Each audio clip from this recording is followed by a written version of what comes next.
After nearly 4 hours of deliberation last night, a Rapides Parish jury found 31-year-old Aaron Shelby Stewart of Pineville guilty of third-degree rape.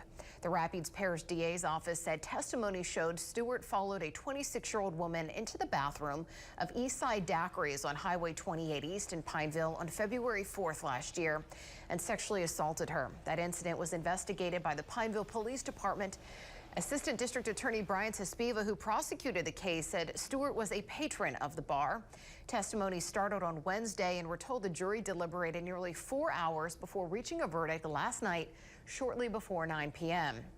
Now, we received this statement from Tespiva about the conviction. Young people deserve to feel safe and secure in our local places of business. I'm pleased with the jury verdict, which serves as a reminder to criminals that their nefarious activities will not be tolerated in Rapides Parish. And Stewart's defense attorney, Chad Gio, had this to say: "My client and I are disappointed in the verdict. The only legal issue that was a dispute in this case was whether the alleged victim consented. The jury deliberated nearly 4 hours, indicating that there was plenty of discussion about whether the act was consensual. Mr. Stewart maintains that he acted with the consent of the alleged victim." And Stewart will be sentenced on March 20th by Judge Patricia Cook. A conviction of third-degree rape carries up to 25 years in prison without the benefit of probation, parole, or suspension of sentence.